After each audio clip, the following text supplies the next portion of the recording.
So it's really, then the person gets caught between these two things. It's not that she can't do that, then she won't. And the parents also say, want her to do better. Again, it's an assessment system also that comes in. You don't pass the exam, that exam, but you may be good. You're not interested in doing that thing, but nobody looking at that. In a large system, points are often ignored. Till you get the system properly in place of what we are trying to do, the constructivist system of actually getting into place, it's a huge task. Generations are required. Because it's a change of mindset. Thank you for a thought-provoking talk.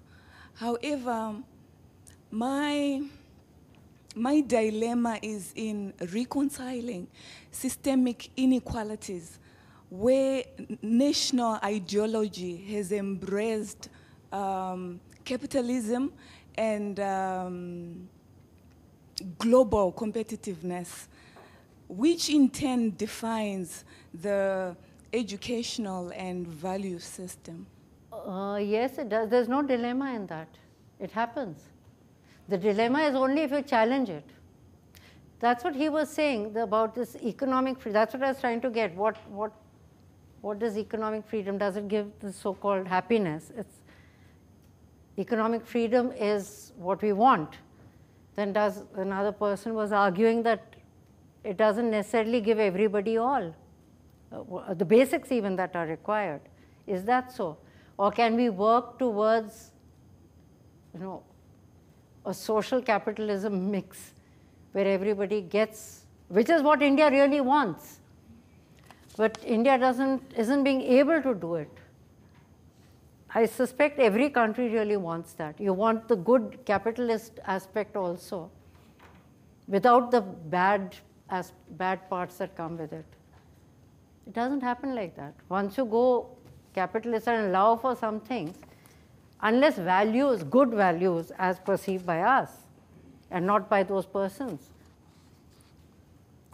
are followed by the industrialists or the economic entrepreneurs and so on, the small-time ones, this will be a problem.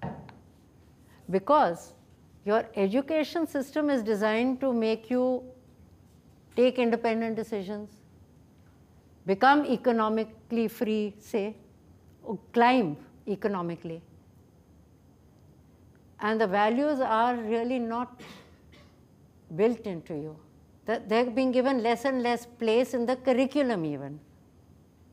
That is what we want more of, what we are trying to do now, at the school level at least. But I'm saying even at the college and vocational levels, it needs to be inbuilt all the time. In management, for example, many management programs don't even talk about it. For them, the value is go and get. Get your personnel to deliver the maximum. And then when you go to the field, your boss says that, look, I can't afford it, but I have to have these many. For example, just now, even for the Olympics, what was happening in London just now, the different groups of contractors for security, just like here, over there too, many of them were taking shortcuts. They just got people from the poor immigrants or whoever, caught them, said, come and be it, get into this, live under whatever conditions. But be this, and because if you do this, then we'll give you a job over there, otherwise you object, go. So there's no dilemma in this. Everybody wants the best, but all the others, I don't know, there's a creep factor, they creep in. And then they're there.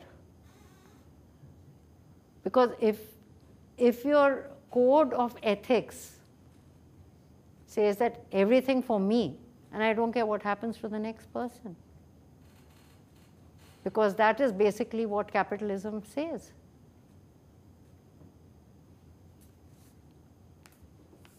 There's no dilemma really. We do want money, but this is happening. So how to deal with it? It's all clearly there. So how to deal with it? Practices coming together. Education is not defined towards, is not pushing towards grabbing only. Now, what we are trying to build. But as I said, it's crucial that the humanistic values be built in the IIT curriculum, the IIM curriculum, the management programs elsewhere, and be discussed. They need to be discussed. People have to, you know, if they believe that this is the way I believe, there should be an argument. Convince. Thank you so much, ma'am.